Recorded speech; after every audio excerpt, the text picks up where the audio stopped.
Bendito Deus, Pai querido, Pai santo que estás nos céus, graças nós te damos, Pai. Estamos em tua presença, agradecidos pela vida, pela salvação, pela tua bondade. Te louvamos, meu Senhor, pela tua graça manifestada em Jesus Cristo. Obrigado, Senhor, pelos nossos irmãos na cidade, obrigado pelos nossos irmãos no campo.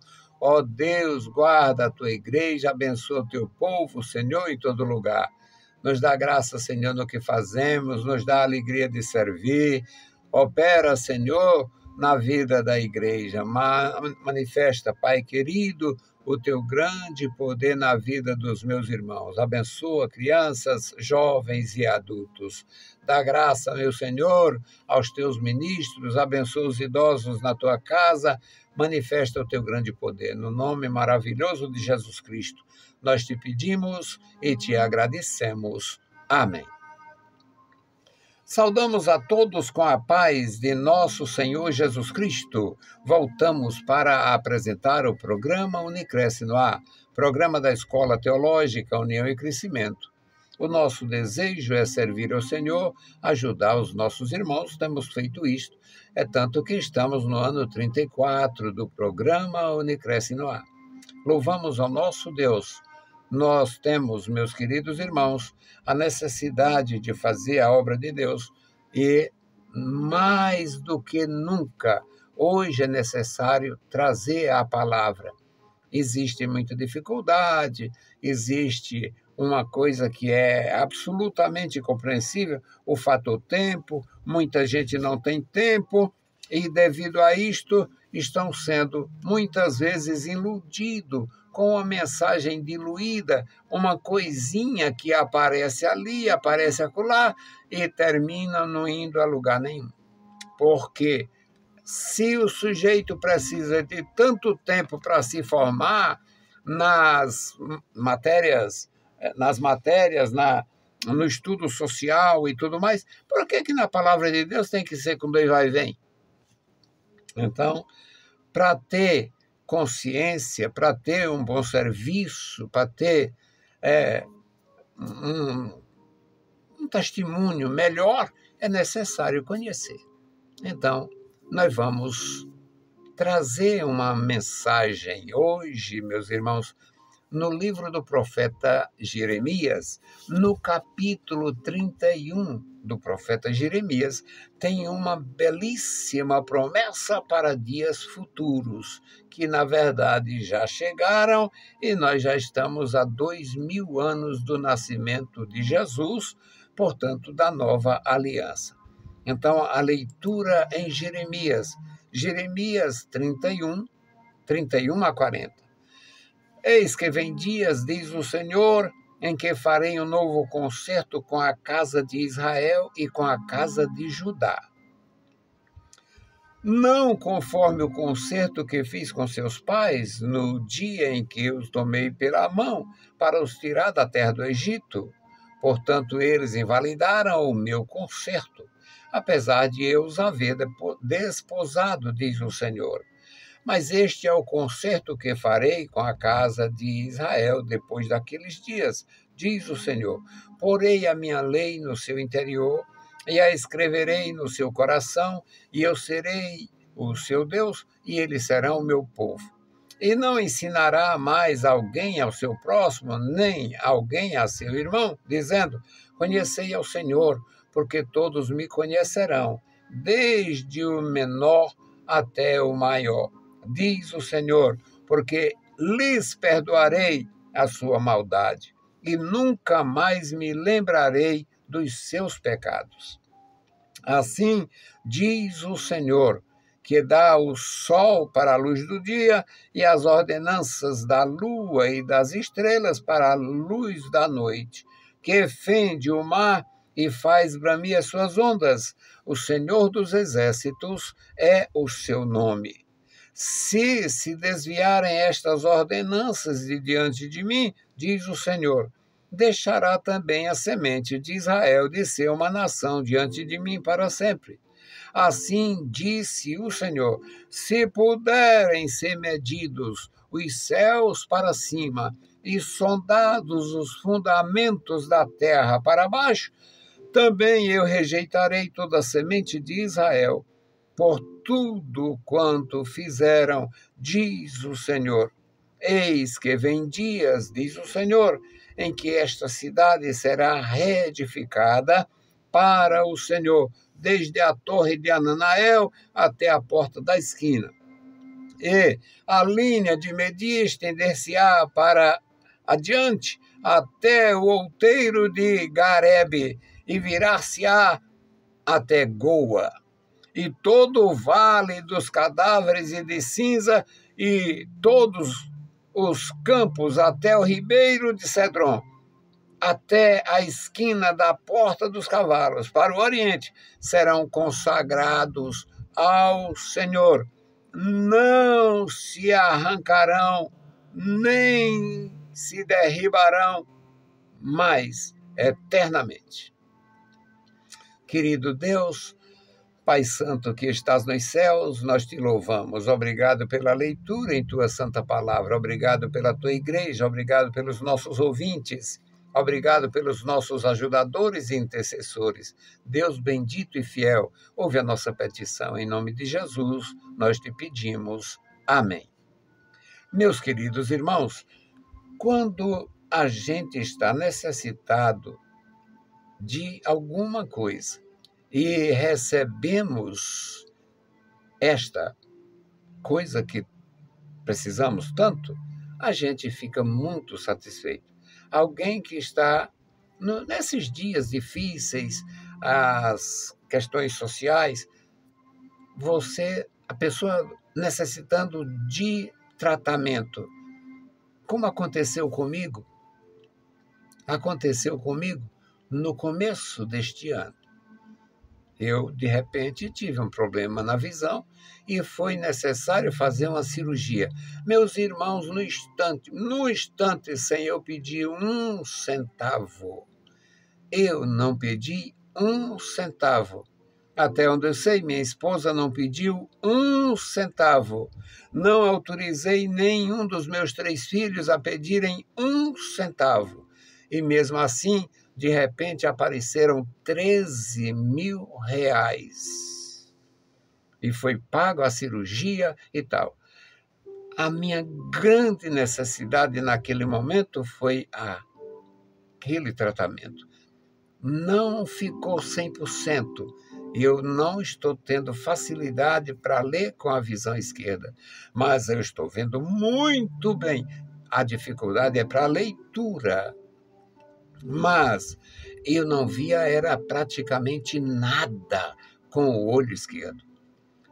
Eu me lembrar disso porque é até momento especial para dar testemunho e ser grato, agradecer a todos que contribuíram, mesmo sem eu pedir. Não é por orgulho, não, é por decisão. O meu Deus cuida de mim, eu não preciso criar nem inventar. Então, meus amados irmãos, a necessidade, aquilo que você necessita, quando surge a resposta, quando vem aquela coisa que satisfaz, que resolve, é uma maravilha. Agora, isto para quem está doente, o que é necessário é o tratamento, portanto, no caso, a cirurgia e a medicação. Para quem está com fome, a necessidade é o alimento. Para quem está desabrigado, a necessidade é o abrigo, a moradia. Para quem está correndo risco de vida, a necessidade é a proteção. Proteção da polícia, proteção da justiça. Por isso é que tem todos aqueles recursos de medidas protetivas. Nem sempre funciona, mas existem. Então, a necessidade, quando atendida, é uma maravilha. A necessidade de Israel, no tempo do profeta Jeremias, era uma promessa divina, uma garantia divina de restauração da sorte, de restauração da história, de um alívio em relação os processos que estavam tendo lugar. Antes do profeta Jeremias, houve a terrível destruição do Reino do Norte, que escapou pouquíssimas pessoas de cada uma das 10 tribos. Deus, na sua sabedoria e infinita graça e poder, Deus preservou. É tanto que o Israel atual continua tendo 12 tribos, tendo a sua mesma estrutura dos dias dos reis, dos grandes reis. Pois é. Então, a nação tinha sofrido muitos sofrimentos que foram experimentados por Israel, era consequência das alianças erradas, alianças de Salomão. Para quê? Para alcançar aquela grandeza. Um harém com 1000 mulheres, com muitas princesas e muitos templos aos deuses, levou a nação à bancarrota. Quando ele morre, porque Deus é assim, cheio de compaixão, e Deus não dividiu o reino ainda nos seus dias. Mas quando ele morre, Deus permite a divisão do reino. O reino do norte, que era o maior, foi destruído pelos assírios, e o reino de Judá foi destruído pelos babilônios. O profeta Jeremias foi testemunha ocular dos primeiros ataques da Babilônia, as primeiras ameaças que evoluíram para os primeiros ataques, que culminaram na grande destruição, incluindo a destruição do Templo de Salomão. Agora, meus queridos, este povo eles tinham perdido muito, perderam a sua terra, perderam a sua liberdade, perderam a sua história no sentido da realeza. É tanto que nunca mais houve reis judeus, reis da tribo de Judá, nunca mais houve. O Herodes era um pagão. Os romanos reinaram ali como fantoches. Os gregos reinaram como inimigos. Não houve mais um rei davídico, não houve mais um rei proveniente das tribos de Israel. A nação estava sofrendo, a nação estava sem identidade, a nação havia perdido muito, até mesmo a esperança. Aí Deus usa o profeta Jeremias, que era um homem cheio de amor pelo seu povo. Ele era cheio de amor pelo Senhor, era cheio de amor pelo seu povo, era cheio de compaixão pela sua terra. Apesar da cidade dele ser uma coisinha no meio do nada, que era Anatote, ele tinha amor, como todo bom hebreu, ele tinha amor pela nação, tinha amor pelo lugar, tinha amor pela história, tinha amor pelo Senhor e pelo Criador de Israel. Então, ele como profeta cheio da graça, profeta emotivo, profeta grandioso na intercessão, ele foi usado por Deus para estas promessas, para fazer. Eis que vem dias, diz o Senhor, em que farei um novo concerto com a casa de Israel e a casa de Judá. Judá estava no auge do sofrimento, e a casa de Israel fazia tempo que tinha deixado de existir como reino. Agora, meus queridos irmãos, Deus faz a promessa, e a promessa plena, de restaurar as 10 tribos. Hoje existem os estudiosos, existem os fantasiosos, que ficam... E as 10 tribos, virou cigano, virou isso, virou aquilo. Não tem a menor importância o que aconteceu com as 10 tribos após tanta violação da palavra de Deus.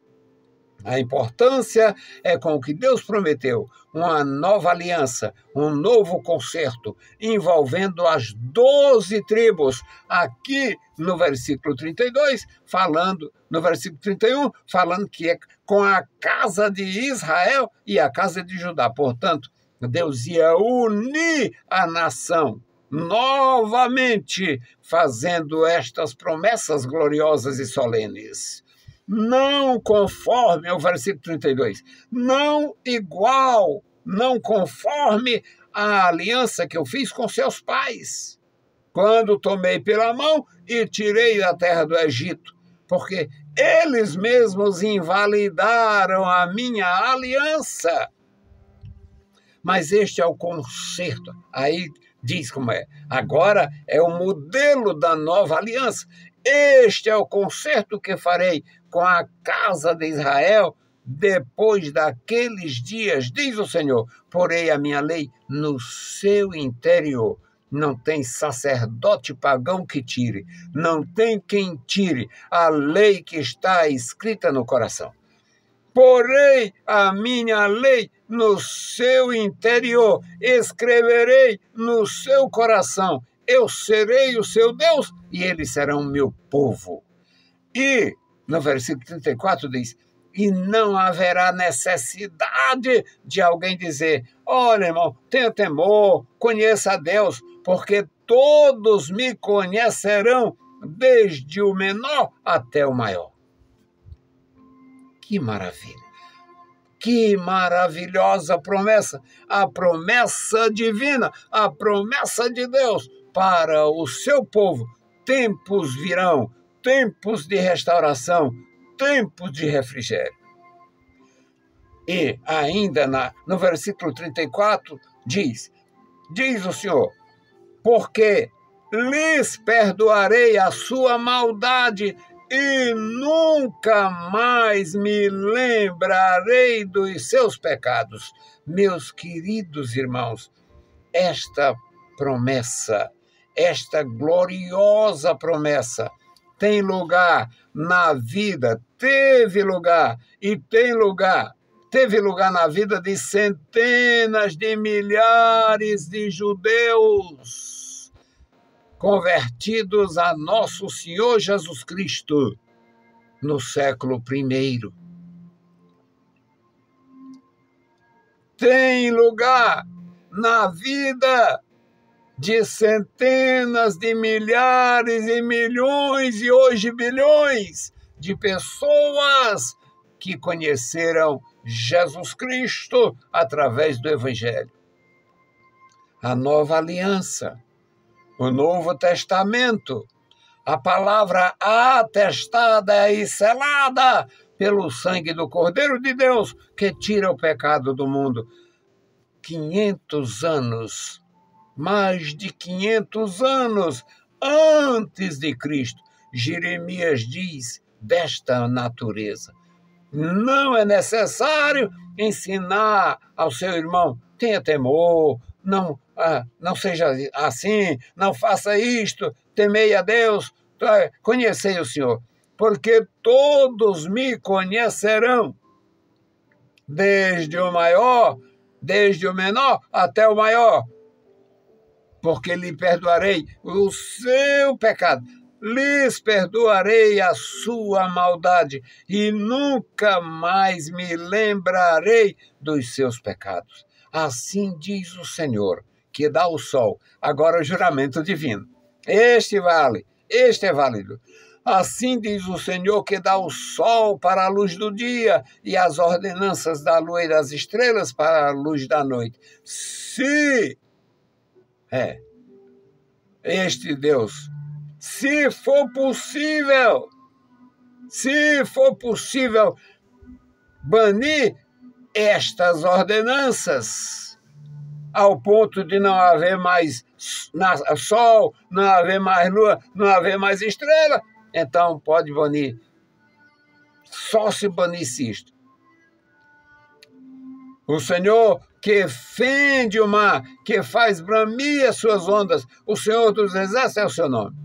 Aí ele diz, se desviarem de mim, se desviarem estas ordenanças de diante de mim, então deixará também a semente de Israel de ser uma nação diante de mim para sempre. Ou garantia profunda. Ou garantia é o que Deus garantiu. Se eles deixassem, se houvesse uma forma de impedir que a história continuasse, o sol desaparecer, a lua desaparecer, assim Israel desapareceria. E no versículo 37 diz: assim diz o Senhor, se puderem ser medidos os céus para cima, imagina quem poderia. Se pudessem saber a altura do infinito, se pudessem ser medidos os céus para cima e sondados os fundamentos da terra para baixo, também eu rejeitarei toda a semente de Israel por tudo quanto fizeram, diz o Senhor. Ou seja, a compaixão, a bondade, a graça, o poder de Deus na vida deste povo não tem nada que mude, porque a bênção não está firmada na bondade do povo, mas no poder de Deus. A bênção e a existência, a continuidade não está firmada nas virtudes do povo, mas na fidelidade do nosso Senhor. O versículo 38 diz: eis que vem dias, diz o Senhor, em que esta cidade será reedificada para o Senhor. Ora, que coisa séria, gloriosa. Esta cidade será reedificada para o Senhor. E é total. Desde a torre de Ananael, que ninguém sabe localizar ela hoje, desde a torre de Ananael até a porta da esquina, ou seja, os extremos da cidade antiga. E a linha de medir se estenderá para o outeiro de Garebe e virar-se-á até Goa. São pontos que os leitores de Jeremias conheciam. Agora o versículo 40. E todo o vale dos cadáveres e da cinza, e todos os campos até o ribeiro de Cedron. Olha, falar sobre isto. O vale dos cadáveres era uma área imunda que eles botavam bicho morto. O vale dos mortos, dos cadáveres e das cinzas, ali existia o montura, o aterro sanitário da cidade. E era, claro, considerado e naturalmente muito imundo. Mas o Senhor está fazendo uma promessa solene. Todo o vale dos cadáveres e da cinza e todos os campos até o ribeiro de Cedron, até a esquina da porta dos cavalos. Tudo isso era muito prático, muito claro para os ouvintes e leitores de Jeremias. Para o Oriente serão consagrados ao Senhor, não se arrancarão, nem se derribarão, mas eternamente. Deixa eu falar para você onde o Vale dos Cadáveres da época. Você conhece aquele lugar santificadíssimo na mente judaica, conhecido como Muro das Lamentações? Pois ali era o Vale dos Cadáveres. A promessa de Deus, a promessa divina se cumpriu de tal forma que quando Israel volta a existir como nação, a área nobre da época dos reis está ocupada pelas mesquitas. Sobrou para Israel o vale dos cadáveres, e eles transformaram no lugar de encontro com Deus. Algo grandioso, porque Deus é grandioso. Meus queridos irmãos, eu acho maravilhoso conhecer, mesmo sendo um pouco, e publicar, ajudando os meus irmãos, notadamente os que estão começando. Que Deus abençoe você, sua vida, seu lar, e seja uma bênção na igreja e para a igreja do nosso Deus. Vamos fazer a intercessão pelos nossos irmãos aqui com o memorial da oração. Querido Deus, Pai Santo que estás nos céus, nós te louvamos. Obrigado pela vida, pela salvação, pelo teu amor profundo, pela tua graça. Obrigado, Senhor, pela tua manifesta graça em nossas vidas, em nossos corações. Te louvamos, meu Senhor, pela igreja na cidade, a igreja no campo. Guarda meus irmãos, guarda os novos convertidos, as criancinhas, a juventude, as famílias. Abençoa, meu Senhor, os casais sem filhos, os idosos, as viúvas, os viúvos, os necessitados na tua casa. Este memorial da oração. Tu conheces os nomes, as famílias, o estado emocional, espiritual e social de cada um. Ó Deus, estenda sobre eles a tua mão protetora, a tua graça salvadora e o teu amor paternal. Querido Pai, ouve a nossa petição. Em nome de nosso Senhor Jesus Cristo, nós te pedimos e te agradecemos. Amém. Meus queridos irmãos, a paz do Senhor. Se o Senhor permitir, a gente volta. Deus vos abençoe. Leiam a Bíblia Sagrada e a graça de nosso Salvador repouse sobre vós. Amém.